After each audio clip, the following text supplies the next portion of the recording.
자, 오늘 본문 보겠습니다. 에베소서 3장입니다. 에베소서 3장 10절에서 우리 13절까지 보겠습니다. 에베소서 3장 10절에서 13절.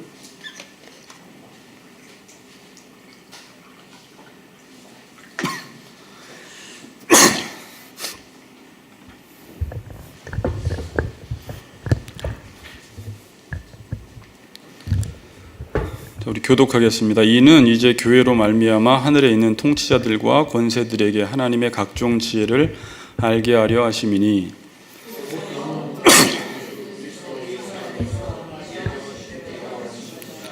우리가 그 안에서 그를 믿음으로 말미암아 담대함과 확신을 가지고 하나님께 나아감을 얻느니라.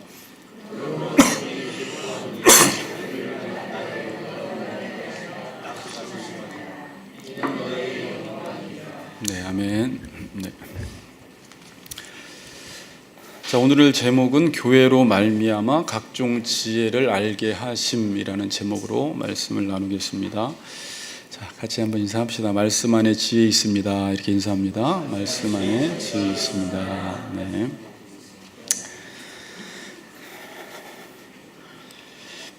교회는 뭐 하는 곳일까? 교회는 도대체 뭐 하는 곳일까라고 질문을 하면 한마디로 대답하는 것이 너무 어렵습니다.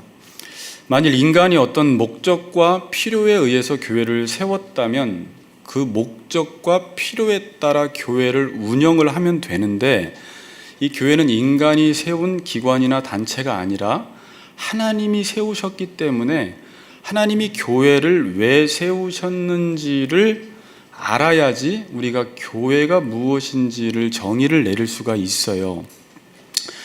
자, 우리는 교회를 배울 때 지금까지 교회는 머리가 예수이고 우리는 그의 지체로 배웠습니다. 이게 가장 중요한 정의입니다. 이건 인간이 정의를 내린 것이 아니라 하나님이 세우신 기관이 가정과 교회인데, 하나님이 교회를 세우시면서 교회라는 정의를 이렇게 내려주셨습니다. 자, 그래서 우리는 먼저 머리에 대해서 배웠습니다. 예수를 믿고 우리가 십자가에서 죽고 다시 살아나서 이제 부르심을 입은 사람들, 하나님의 백성들이 모인 곳이 교회가 되었습니다. 그래서 교회를 가리켜 머리가 예수 그리스도다라는 말은 우리가 배웠듯이 이제는 내 생각과 내 뜻과 내가 나를 통치하지 않고 예수의 통치를 받으며 예수의 뜻을 따라 살아가는 공동체가 교회라는 의미, 가장 중요한 것이고, 그 몸의 지체다라는 말은 우리 몸은 각각 다양하지만 그 몸은 하나이다. 그래서 어떻게 하나가 되느냐라고 했을 때 우리가 다른 어떤 운동이나 어떤 사교 모임으로 하나가 되는 게 아니라 머리 대신 예수 그리스도의 통치를 받아 그 뜻 안에서 하나가 되라는 의미에서 그 몸의 지체라는 것입니다. 제가 이렇게 설명을 드렸고 이전에도 몇 시간 동안 설명을 드렸지만 이 안에 담아있는 신비는 우리가 너무 깊어서 다 이해가 가지를 않습니다. 어쨌든 하나가 됐지만 계속해서 하나가 되려고 우리는 지금 노력하는 가운데 있죠. 그래서 연결하고 결합하고 여러분들에게 각자 주신 믿음의 분량대로 은사별로 서로 섬기고 서로 도우면서 머리의 뜻을 이루는 공동체가 교회라는 곳입니다. 그런데 오늘은 머리가 예수라는 것을 좀 새로운 관점에서 살펴보려고 합니다. 자, 만일 어떤 사람이 이런 말을 했다고 합시다. 내 머리는 손흥민이야. 이런 표현은 잘 안 쓰더라고요. 그러니까 하나님이 정의 내려준 표현은 우리 인간 세상에서 잘 쓰지는 않아요. 근데 만약에 그냥 어떤 사람이 내 머리는 손흥민이야 라는 말은 나는 거의 손흥민과 흡사하다라는 말이에요. 나는 생각하는 것도 손흥민이고 행동하는 것도 손흥민이고 나는 축구하는 것도 손흥민이다라는 표현을 내 머리는 손흥민이다라고 표현해 볼 수 있습니다. 우리 희주 성도님 잘 들으시네요. 네, 감사합니다. 네. 복음이 잘 들려졌으면 좋겠어서. 네. 근데 교회의 머리가 예수님이다라는 말은요, 교회가 예수라는 말이에요. 교회의 머리가 예수님이다라는 말은 교회가 예수다라는 말입니다. 그래서 교회를 가리켜 제2의 성육신, 제2의 예수, 그래서 예수 그리스도가 재현된 곳, 그래서 예수 공동체를 교회라고 해요. 그럼 예수님이 누구인가가 바로 교회의 모습이에요. 그래서 우리는 예수님이 누구인가의 기독론을 잘 알면 교회가 어떤 곳인지를 알게 됩니다. 자, 요한복음 1장 1, 2절을 잠깐 보겠습니다. 요한복음 1장 1, 2절. 자, 앞에 있죠, 강사님? 자, 같이 한번 읽어보겠습니다. 시작. 이 말씀이 하나님과 함께 계셨으니 이 말씀은 곧 하나님이시니라. 그가 태초에 하나님과 함께 계셨고, 네, 그까지만요. 태초에 말씀이 계시니라. 이 말씀이 누구를 가리키냐면 지금 예수를 가리키는 거예요. 그러니까 지금 요한은요, 예수를 설명하려고 태초에 창세 전에도 예수님이 선재하셨다. 이미 예수님은 하나님이시기 때문에 창세 전에 성부, 성자, 성령이 이미 창세 전에 선재하셨고 그분은 영원한 분이다라는 것을 지금 말하기 위해서 이 말을 쓰는 거예요. 자, 요한복음의 기록 목적 자체가 예수님의 신성을 드러내는 것입니다. 대상은 헬라인들에게 예수님이 누구이신가, 예수님은 단순한 인간이 아니라 하나님이시다. 예수가 인간의 몸으로 이 땅에 오셨지만 그는 하나님이시다라는 것을 알려주기 위해서 요한복음을 기록한 거고, 요한복음에 있는 7개의 표적 사건을 통해서 예수님이 계속 하나님이심을 그 표적을 통해서 드러내고 있는 것이에요. 그래서 말씀이 계시니라. 근데 이 말씀이 창세 전에 하나님과 함께 계셨으니까 이 말씀이 곧 하나님이다 그러는 거예요. 이게 이제 삼위일체를 우리가 배울 때 근거 구절이잖아요. 예수가 하나님이다, 말씀이 하나님이다 라고 말을 합니다. 자, 또 요한복음 14장 8절에 보면 빌립이 예수님에게 이래요. 나 하나님 아버지 좀 보여주세요 그래요. 하나님 아버지 보여달라고 하니까 예수님이 하시는 말씀이 뭐냐면 14장 8절에 나를 본 자는 아버지를 보았거늘 어찌하여 아버지를 보이라 하느냐 그래요. 그러니까 예수님이 누구라는 말이에요? 하나님이라는 거예요. 결국 유대인들에게는 이 신성 모독죄 때문에 예수님이 죽게 되는데 하나님 보여달라고 할 필요 없다. 내가 지금 하나님이 육신의 몸을 입고 이 땅에 왔기 때문에 나를 보면은 하나님을 보는 것이다. 그래서 너희들이 나를 믿지 못하겠거든. 그 밑에 구절에서는 내가 행하는 일을 통해서 믿으라는 거예요. 그러니까 예수님이 행하는 일은 자신이 스스로 하는 일은 하나도 없고 하나님이 하시는 일을 본인도 이 땅에서 하시기 때문에 내가 이 땅에서 하는 사역을 가만히 들여다보고 있으면 그 사역을 통해서 하나님이 누구신지를 볼 수밖에 없게 된다는 말입니다.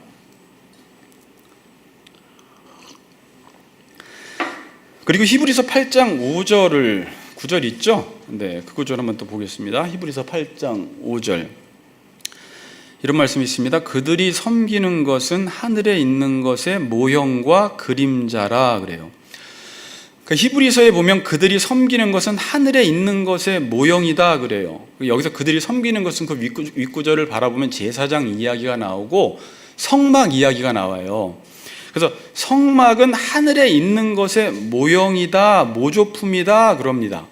그러니까 이스라엘 백성들이 하나님을 만나던 그 성막은 하늘이 어떠한지 본떠서 만든 거라는 거예요.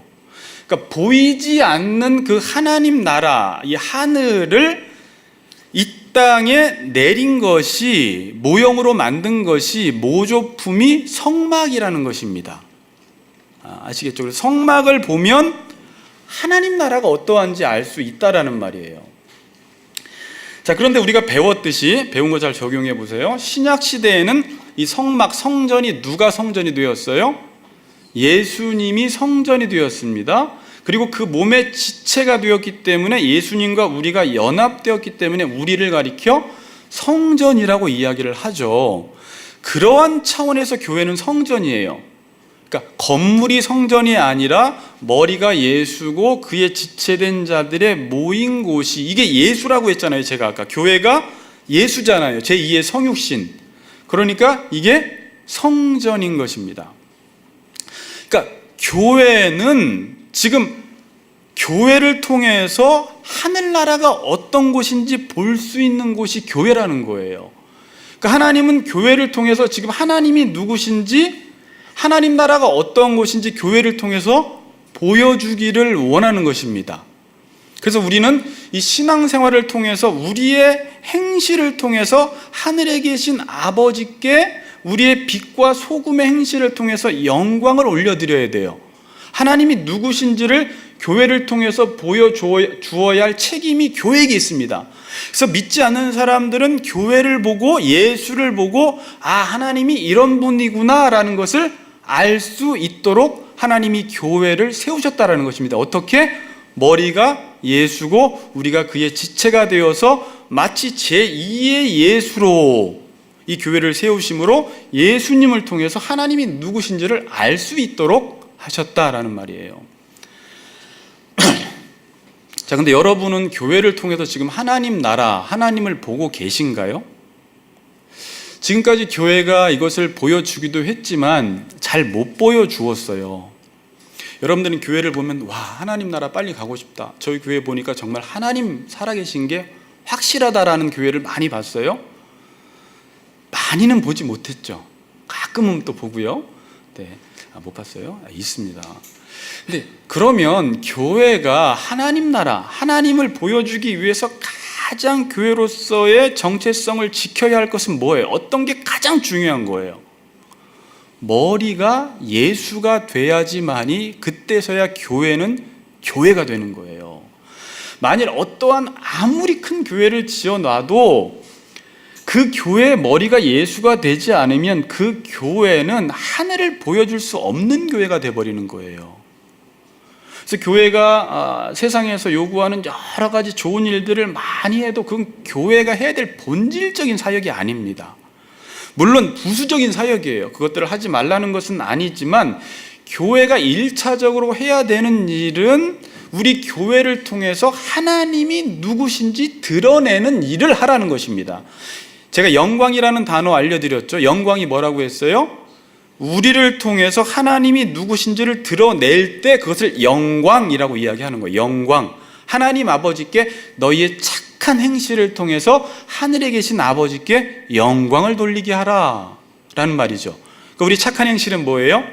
머리 대신 예수님의 통치를 받아서 교회가 잘 연합되어 갈 때 이 교회는 하늘이 어떠한지를 반사해 주는 그런 반사체의 역할을 우리가 하게 된다라는 것입니다.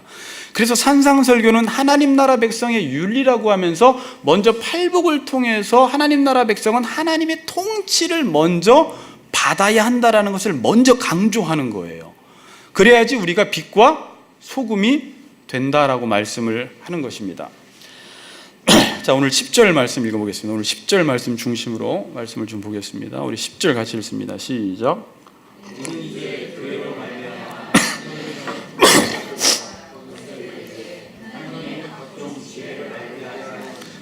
네, 이는 이제 교회로 말미암아 하늘에 있는 통치자들과 권세들에게 하나님의 각종 지혜를 알게 하려 하심이니. 자, 이는 이제, 이게 지금 위에 구절에서 우리가 지금까지 무엇을 살펴보았어요? 일꾼들이 복음을 계시로 받아야 된다고 했죠. 그래서 머리의 통치를 받아야 되기 때문에 우리가 복음을 알 때 우리의 이성으로 복음을 알면 일단 머리의 통치에서 빗나가 버린 거예요. 그럼 인간의 생각이 교회 안에 가득 차게 되니까 복음의 일꾼에 있어서 가장 중요한 것은 이 계시를 믿음으로 먼저 받아들여야 돼요. 그리고 나서 일꾼들이 또 하는 일이 뭐였어요? 지난 시간에 했던 말이 이 복음을 전하고 드러내는 일을 할 때 이게 교회의 역할을 감당하는 거예요. 그렇게 할 때 교회로 말미암아 하늘에 있는 통치자들과 권세들에게 하나님의 각종 지혜를 알게 하신다라는 것입니다. 자, 지금 풀어봅시다. 교회로 말미암아 지금 하나님께서는 이 세상 가운데 각종 지혜를 지금 알게 하시기를 원하세요. 다른 말은 이 교회 가운데 하나님이 하늘에 있는 각종 지혜를 부어주시겠다라는 거예요. 그래서 우리를 통해서 하늘에 있는 각종 지혜가 이 세상으로 흘러갈 수 있도록 하겠다는 말이죠. 자, 그러면 이제 하늘에 있는 통치자들과 권세들에게 이 지혜를 알리겠다라는 것입니다. 그러면 이제 하늘에 있는 통치자들과 권세들이 누구인가를 알아야 되잖아요. 이 표현은 에베소서에서 딱 세 군데 쓰였습니다. 에베소서 1장 20절에서 21절, 오늘 우리가 읽었던 본문 3장 10절, 또 6장 12절. 자, 우리 6장 12절을 같이 한번 볼까요? 6장 12절. 우리의 씨름은, 자, 시작.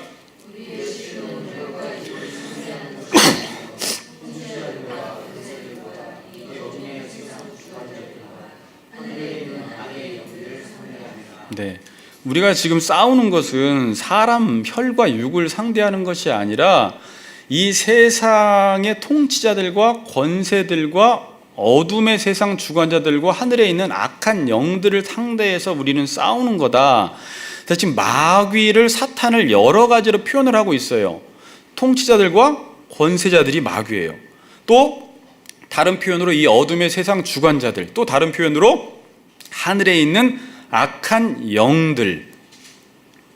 그러니까 이 통치자들과 권세자들은 누구예요? 하늘에 있는 악한 영, 마귀를 가리킵니다. 그러니까 10절 말씀은 일꾼들이 복음을 전하고 드러낼 때 이 교회로 말미암아 하늘에 있는 악한 영들에게 하나님의 각종 지혜가 알려진다라는 말입니다. 자, 오늘 제가 풀어보고 싶은 것은 교회로 말미암아 악한 영들에게 하늘에 있는 각종 지혜가 알려진다라는, 교회가 대단한 곳이에요. 어쨌든 그냥 뭐 제가 풀이해주지 않아도 하나님은 다른 청와대나 국회나 이런 학교나 대학을 통해서 각종 지혜를 알려주는 게 아니라 이 별 볼 일 없는 것 같은 교회를 통해서 모든 지혜를 하나님께서 교회를 통해서 다 알려주신다라는 거예요. 그럼 이제 지혜가 뭐냐라는 걸 잘 이해를 해야 돼요. 지혜. 고린도전서를 제가 이제 책을 사다가 보면은 어떤 분은 고린도전서를 제목을 이렇게 붙였어요. 하나님의 지혜와 인간의 지혜, 이렇게. 근데 특별히 고린도전서 앞부분 보면은 그 지혜 이야기가 많이 나와요. 하나님의 지혜가 뭐고 인간의 지혜가 뭔지. 자, 본문에서 나타난 지혜가 있지만 제가 먼저 지혜의 기본적인 개념을 말씀을 드릴게요. 성경에서 하나님의 지혜라고 할 때는 항상 십자가와 연관이 되어 있습니다. 뭐랑요? 십자가와 연관이 되어 있어요. 이전에도 말씀드렸지만 이 십자가라는 것은 하나님이 누구신지를 가장 밝히 드러낸 곳이에요. 그래서 제가 이런 말을 했어요. 십자가는 하나님의 영광의 사건이라고 했어요. 그 말은 뭐예요? 십자가를 통해서 하나님이 누구신지를 가장 잘 알 수 있다라는 거예요. 그래서 여러분들이 십자가 보면 아, 하나님이 이런 분이구나, 이렇게 알 수가 있어요. 그러니까 십자가는 무엇과 무엇이 드러난 곳이냐면 하나님의 공의와 하나님의 사랑이 드러남으로 하나님의 본성이 어떠한 분인지를 십자가를 통해서, 아, 하나님은 죄에 대해서는 정말 엄중하게 심판하는 분이고 동시에 십자가를 통해서 하나님은 우리 죄인 같은 우리를 엄청나게 사랑하시는구나, 공의와 사랑이 동시에 드러난 사건이 십자가 사건이에요. 자, 보세요. 인간이 죄를 지었습니다. 그럼 하나님은 반드시 인간을 뭘로 심판하셔야 돼요? 공의로 심판을 하셔야 됩니다. 그럼 인간이 죄를 지었는데 하나님이 공의로 심판하시면 인간은 어떻게 될까요? 죽는 거예요. 죽는 게 마땅한 거예요. 그렇죠? 그런데 만약에 하나님이 인간을 살리고 싶으시면, 그래서 하나님이 공의대로 심판하지 않고 인간을 살려버리면 어떤 문제가 생기냐면 하나님이 공의롭지 못한 분이 돼버리세요. 그렇죠? 그래서 필연적으로 발생된 사건이 이제 이걸 하나님의 지혜다라고 고린도전서에 말해요. 이게 십자가라는 거예요. 여기서 십자가가 등장을 한 거예요. 하나님은 모든 인간들 잘 그냥 천천히 들어보세요. 하나님은 모든 인간들을 대할 때 어떻게 대하시냐면 율법대로 대하세요. 율법. 그러니까 율법은 뭐냐면요, 하나님 안에 있는 이 본성을 문자로 표현한 게 율법이에요. 그래서 율법을 가리켜 본성의 법이다 그래요. 그러니까 이 율법이 하나님이세요. 그래서 하나님을 만날 때는 하나님은 우리를 항상 율법대로 대하세요. 그래서 인간이 죄를 지으면 반드시 율법에 의해서 반드시 형벌을 내리십니다. 어쩔 수가 없어요. 하나님이 이런 분이시기 때문에. 근데 동시에 율법을 제가 뭐라고 했죠? 이 법은 사랑의 법이에요. 사랑의 법. 그래서 하나님은 율법에 의해서 우리를 사랑하세요. 그러다 보니까 십자가가 발생될 수밖에 없는 거예요. 필연적으로. 자, 이런 예를 하나 들어볼게요. 어떤 사람은 누가 위기에 처하면 도와줄 수밖에 없는 사람이 한 사람 있다고 해보세요. 그런 사람이 있잖아요. 근데 어떤 사람이 불에 빠졌습니다. 근데 이 사람은 남들을 너무 잘 도와주는 사람이에요. 그러면 누가 불에 빠지는 게 아니라 불에 타고 있어요? 그럼 이 사람은 어떻게 할까요? 자기가 들어가서 자기가 불에 그을리고 죽을 망정 이 사람을 구해내요. 뭐가 이렇게 만든 거예요? 이 사람은 누군가 위기에 처하면 도와주는 그의 본성 때문에. 그러니까 하나님은 본성 자체가 율법이기 때문에 율법은 죄를 지었으면 공의로 심판하는 것과 동시에 이 율법은 법대로 하자 그 말이, 법은 그냥 심판에서만 멈추는 게 아니라 그 법은 사랑의 법이기 때문에 이를 반드시 살려낸단 말입니다. 거기서 발생될 수밖에 없는 게 그럼 내가 십자가 짓게 이렇게 가버리는 거예요. 그러니까 하나님은 이런 분이기 때문에 죄인을 만났을 때 십자가를 질 수밖에 없는 방식으로 우리에게 다가오신다라는 거예요. 이해가 되시죠? 그래서 십자가가 필연적으로 발생되는 거예요. 그러니까 하나님은 율법으로 사람을 대하신다라는 것은 죄를 지었을 때 그 법에 의해서 심판하시고 법에 의해서 사랑하시는 거예요. 그래서 인간이 죄를 지었어요. 근데 이 사람을 살리기를 원해요. 그래서 어떤 방법을 쓰셨어요? 그러면 내가 육신의 몸을 입고 가서 네 대신 내가 형벌을 받고, 그래서 하나님의 공의도 이루어졌고, 그리고 우리를 죄가 사해졌으니까 살려내면서 하나님의 사랑이 드러난 사건이 십자가라는 거예요. 아멘?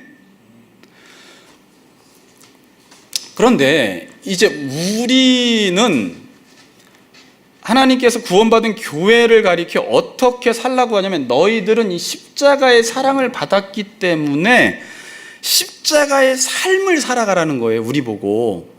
그럼 라민영 성님이 잘못을 했어요. 그럼 정말 십자가의 삶은 내가 대신 형벌을 받아줄 수도 있는데, 이미 그것은 예수님께서 대신 큰 죄에 대해서 형벌을 다 치르셨기 때문에 내가 그때부터 해야 될 일은 라민정 성도님이 하나님의 말씀대로 살아갈 수 있도록 그의 연약함을 내가 대신 짊어져주는 방식으로 그 율법을 성취시켜 나가라는 거예요. 그러니까 제가 이렇게 표현해 볼게요. 세상에 가면요, 이렇게 노예 가도 법대로 합시다 이런 말을 하는 사람이 많아요. 근데 그 법대로 합시다라는 사람은요, 의로운 것 같지만 별로 의롭지가 않아요. 그러니까 세상에서는 법대로 합시다 그러면 이 사람 잘못했으니까 법에 의해서 심판합시다라고 끝나버리는데, 성경에서 법대로 합시다라는 말은 어떤 말이냐면, 저 사람이 죄를 지었으면 마땅히 형벌은 주라는 거예요.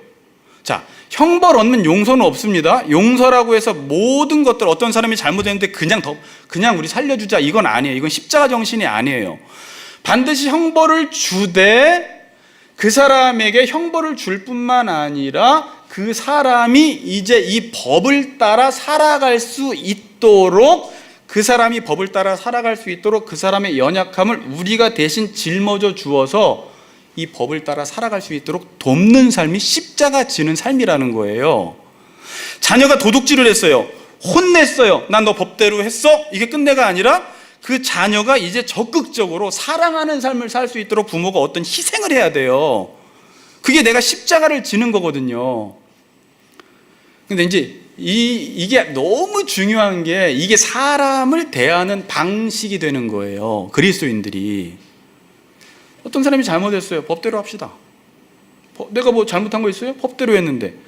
일반 세상은 여기서 끝나버리는데 그리스도인들은 그 사람을 법에 의해서 처벌하고 법을 지킬 수 있도록 그 사람을 내가 그 사람의 연약함을 짊어짐으로 법을 지킬 수 있도록 우리가 십자가지라는 거예요. 거기까지 법대로 합시다라는 말입니다.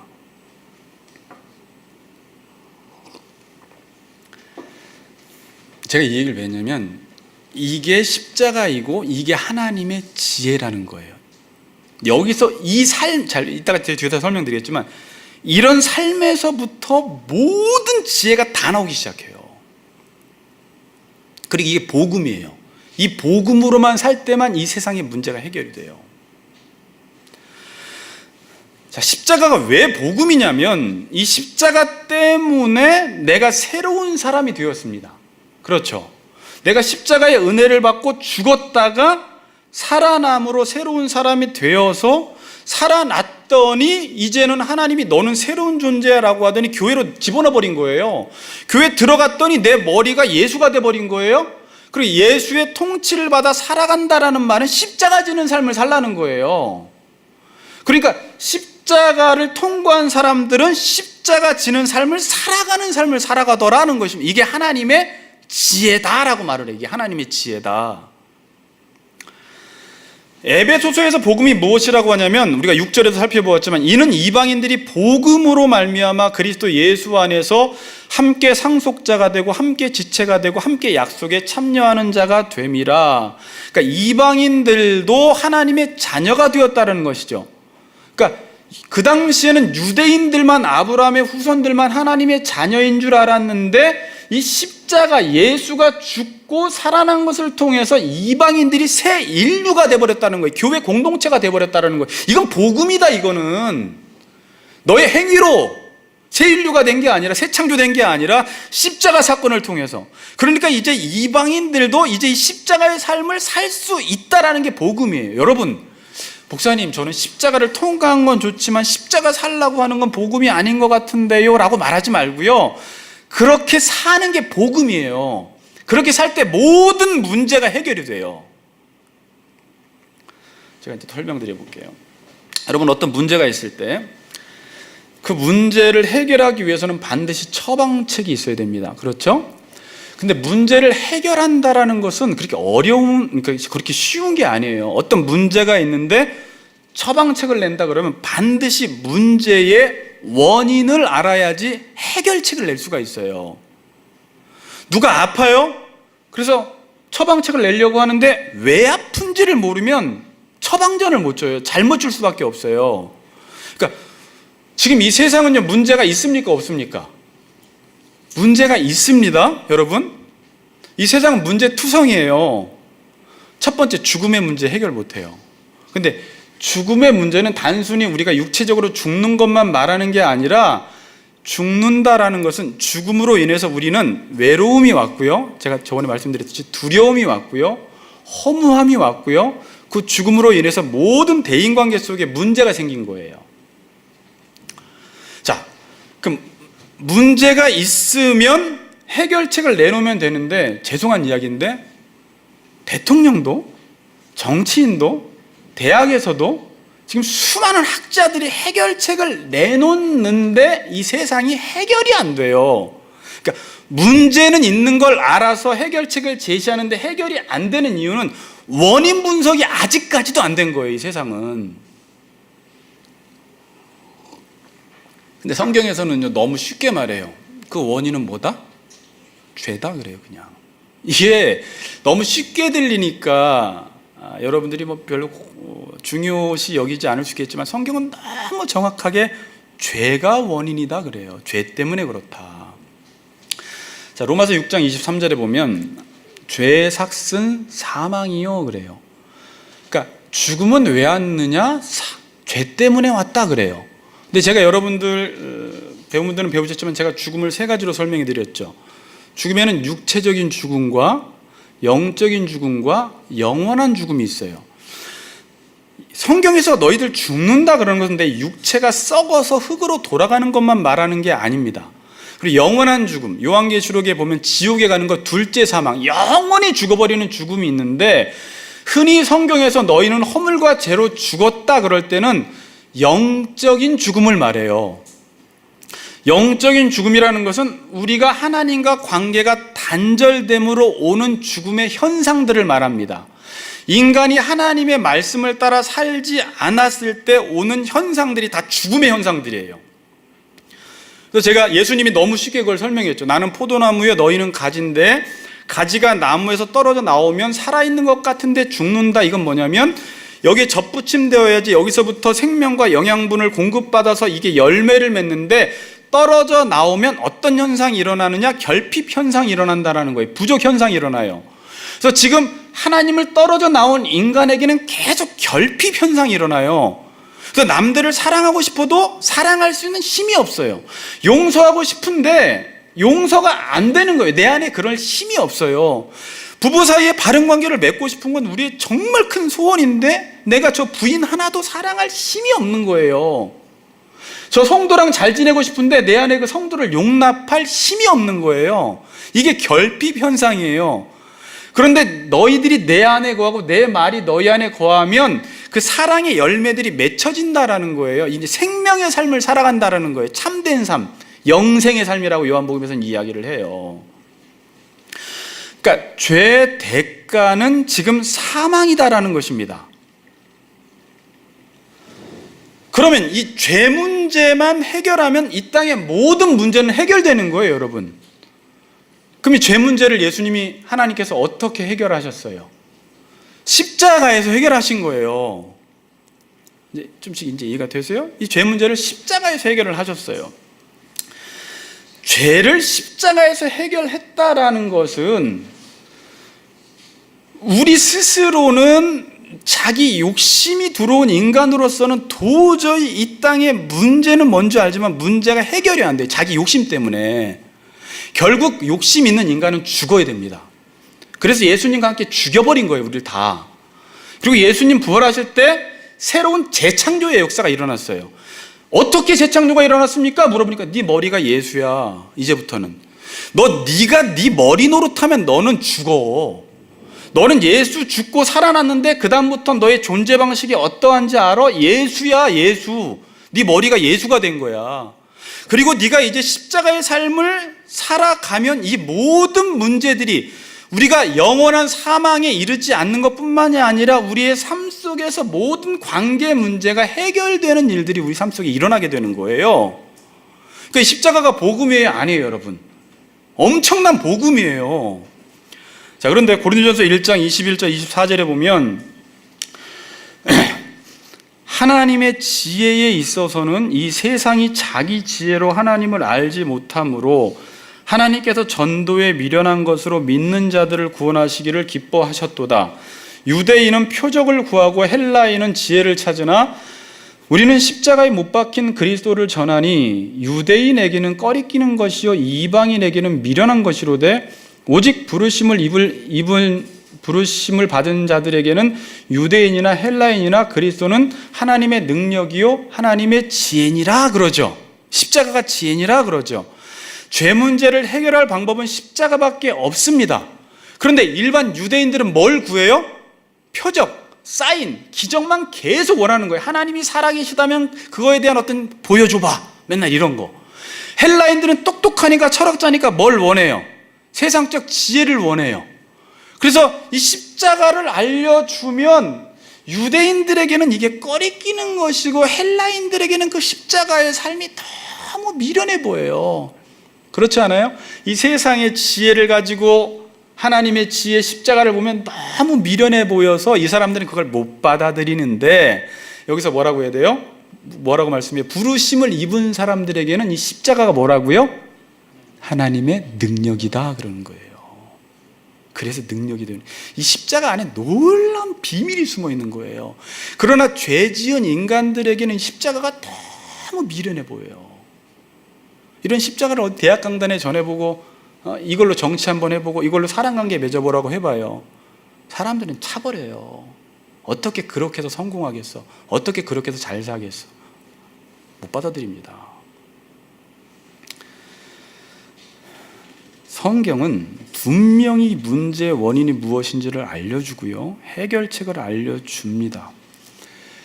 그럼 세상 사람들은 이 해결책을 받아들이면 되는데 받아들이지 않는다는 게 문제예요. 뭐 때문에?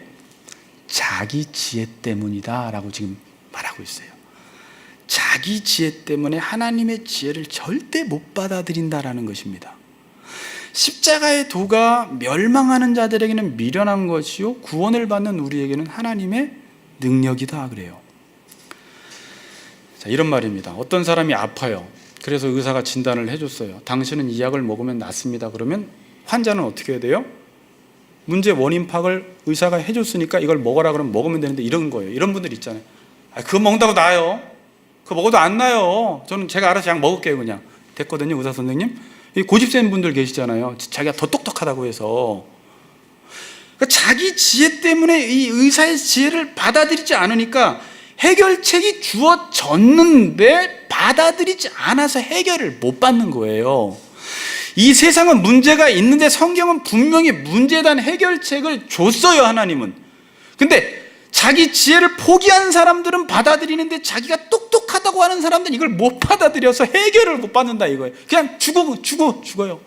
육체적으로도 죽고 이 세상에서도 그냥 죽는 삶, 늘 외로움과 두려움과 허무함과 자기 욕망을 이루기 위해서 사람들을 이용하고 수단하는 삶을 통해서 성공은 해보지만 거기 아무런 안식과 평안이 없다라는 것을 알면서도 십자가는 안 받아들이는 거예요. 뭔가 세상 속에 이 지혜 가운데 또 다른 방법이 있겠지 하다가 여기까지였어요. 인간 역사가 없다라는 것입니다. 남한 장군 얘기 아시죠? 문둥병자예요. 모든 죄인은 문둥병이라 집에 있는 계집종이 우리 엘리사한테 가면요 그 병 고침받아요. 해결책이 나왔죠. 엘리사 앞에 갔어요. 엘리사가 처방전을 줬죠. 어디 가래요? 요단강에 가서 7번 씻어 그랬어요. 그럼 처방전 나왔으니까 그 처방대로 7번 씻으면 되는데 했어요 안 했어요? 내 생각에는 자기 지혜가 있어요. 내 생각에는 나와가지고 뭔가 좀 요란한 쇼를 해서 어떤 종교적인 행위를 통해서 뭔가 나를 좀 대접해주고 또 더 큰 강도 많은데 왜 하필이면 저 조그만 요단강 가서 그것도 빨개 벗고 그것도 한 번도 아니고 7번씩이나 들어가서 씻으라고 그래? 안 해! 그리고 돌아가려고 하는 거죠. 그때 그 사환이 옆에서 권면하지 않았으면 병 못 났잖아요. 뭐가요? 내 생각에는 때문에, 자기 지위 때문에, 자기 체면 때문에 그걸 못 받아들이더라는 거예요. 해결책이 있는데 지금도 수많은 사람들이요 교회에서 복음이 전해져도 자기 지혜 때문에 이걸 못 받아들여요. 이렇게 살아야지 잘 살고 성공하지 십자가는 아니야. 여전히 복음은 나에게 그게 지혜로 오질 않아요. 복음 자체가 역시 자기 지혜로 살아가는 것입니다. 그런데 이 처방책이 지금 어디서 알려주고 있습니까? 이 아무것도 아닌 교회 이 보면대 앞에 있는 강단에서 이 부족한 입술을 통해서 하나님이 지금도 이 교회를 통해서 각종 지혜를 알려주고 계시는 거예요. 화려한 궁전도 아니고 지성의 전당인 대학도 아니고 청와대도 아니고 국회도 아닌 보잘것없는 교회인데 그 교회는 하나님이 세우신 기관으로서 머리가 예수고 그 머리의 통치를 받으면 예수의 통치를 받는다는 건 하나님 나라의 통치를 받으면 이 교회라는 곳은 하나님 나라가 어떠한 것인지 그대로 재현해낼 수 있는 곳이 교회라는 거예요. 그래서 각종 지혜가 알려주고요, 우리가 그렇게 말씀을 따라 살아가면 교회라는 곳은 하나님이 누구신지를 비춰줄 수 있는 곳이 되어버리는 거예요. 엄청난 곳이 교회예요, 여러분. 그럼 교회 타락이라고 하는 것은 뭡니까? 뭐 예배당을 짓느냐 안 짓느냐 뭐 이런 문제가 아니에요. 지금 그 교회가 그 성도들이 머리의 통치를 받느냐 안 받느냐에 따라 타락이냐 아니냐지. 머리의 통치를 받지 않고 세상의 철학과 지혜로 열심히 가르쳐서 교회가 성장해도 그 교회는 사회에 있어서는 재정은 많아서 구제랑 봉사하고 다 할 수는 있겠지만 이상하게 믿지 않는 사람들에게 하나님을 보여주는 일에 있어서는 실패하더라는 거예요. 왜? 머리의 통치를 받지 않아. 그 머리의 통치를 받으면 교회는 어떤 현상이 나타나느냐? 교회 교인들이 십자가의 삶을 살아가더라는 거예요. 서로 누군가 잘못했을 때 일단 법으로는 처벌 내립시다라고 하면서 어떻게 해요? 그들이 말씀대로 살아갈 수 있도록 계속 돕는 공동체가 되더라는 거예요. 이게 에베소서 4장에서는 사랑 안에서 참된 것을 하여 범사에 그에게까지 잘할지라 이렇게 말하는 거예요. 사랑 안에서 참된 것을 하라는 말이 그 말씀입니다. 있습니까? 법대로만 해도 안 되고 법 없는 사랑도 안 되고 법으로 처벌하되 처벌한 그 사람을 법을 따라 살아갈 수 있도록 만들어내는 것이 교회라는 것입니다. 그래서 오늘 본문에서는 이 세상에 있는 악한 영들에게 이 하나님의 지혜가 알려진다 그래요. 여러분 잘 보세요. 이 영적 눈으로 이제 결론 지을게요. 영적 눈으로 이 세상을 보시면 악한 영이 이 세상을 꽉 붙잡고 있어요. 붙잡고 있다라는 말은 무슨 말이냐면 너무 추상적으로 생각하지 마시고 인간이 자기가 머리 되어서 에베소서 2장에서 말씀했던 대로 자기 마음에 원하는 것과 육체의 욕심대로 살아가면 이 세상은 죽음의 질서가 딱 잡혀요. 어떤 질서요? 죽음의 질서. 모든 사람들이 자기 육체의 욕심과 마음에 원하는 대로 살아가는 게 악한 영이 지배할 때 나타나는 놀라운 현상이에요. 놀라운 거라기보다 지저분한 현상이에요. 그게 지금 사탄이 장악하고 있는 상태, 사탄이 지금 세력을 확보하고 있는 상태예요. 이게 죽음의 질서예요. 그런데 여기서 복음이 딱 전해지잖아요. 십자가가 전해지면요, 이 질서가 딱 재편되면서 새로운 질서가 확 들어오기 시작해요. 생명의 질서가. 그래서 예수님이 이 땅에 오셔서 하나님 나라의 복음을 전할 때 병든 자가 고쳐지고 모든 사람들이 온전해진다는 것은 이 죽음의 질서가 지금 하나님 나라 생명의 질서로 완전히 재편되는 현상이 지금 일어나고 있다는 말이에요. 여러분 지금 죽음의 질서 속에 살고 있습니까? 생명의 질서 속에 살고 있습니까? 내가 계속 머리 노릇하는 그곳은 어디를 가나 죽음의 질서입니다. 자, 제가 근데 요거를 팁을 하나 알려드릴게요. 팁이라기보다 좀 구체적으로 적용을 한다면, 그럼 이게 죽음의 질서이냐 생명의 질서이냐라는 것은 어떻게 아냐면 질서잖아요. 질서. 나의 삶 속의 1순위가 나 자신이거나 쾌락이거나 돈이거나 권력이거나 명예거나 자식이 1순위에 딱 들어오는 순간부터 그 1순위로부터 나머지 것들은 쫙 밀려내서 질서가 잡히기 때문에 이게 죽음의 질서가 돼버려요. 거기서부터 모든 문제는 발생하는 거예요. 그러나 잘 보세요. 생명의 질서는요, 그 1순위에 누구를 갖다 놓으라는 거예요? 예수, 하나님, 말씀을 갖다, 머리를 갖다 넣으면 나머지는 그거에 의해서 다 원래 명예, 권력, 돈 이런 것들은 원래 1순위로 오면 안 되는 것들이에요. 인간이 죄 짓고 갖다 1순위로 넣어버리니까 문제가 생긴 거예요.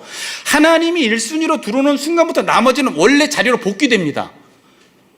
원래 정상으로 다 돌아가기 시작해요. 이게 생명의 질서가 돼버리는 거예요. 생명의 질서가 되면요, 사람이 지혜로워지기 시작해요. 자, 일반적으로 여러분들이 지식과 지혜의 차이점을 뭐라고 해요? 지식은 그냥 많은 정보를 알면 지식이 많다 그러는데, 일반적으로도 지식을 활용할 수 있는 능력 그러잖아요. 근데 인간은 지식이 많아도 죽음의 질서에서 밖에 사용을 못해요. 그래서 그 지식 갖고 죄 짓는 거예요. 그럼 지혜는 이 지식을 잘 활용할 수 있는 능력인데, 그러면 새로운 질서 속에서 이 지식이 사용돼야 돼요. 그게 생명의 질서 속에서 지식이 사용되면 엄청난 지혜로 바꿔져요. 여러분들이 똑같이 지금 공부를 그냥 고등학교 나왔고 대학밖에 안 나왔는데도 그 지식이 내가 바뀌면 사람을 살리는 지식이 돼버리고 이 세상의 질서들을 회복시키는 지식이 돼버리는데, 그 지식이 죽음의 질서 속에서는 나를 살리기 위해서 남들을 죽이는 지식밖에 되지 않아요. 지혜 없음으로 가버려요. 무슨 말인지 아시겠죠?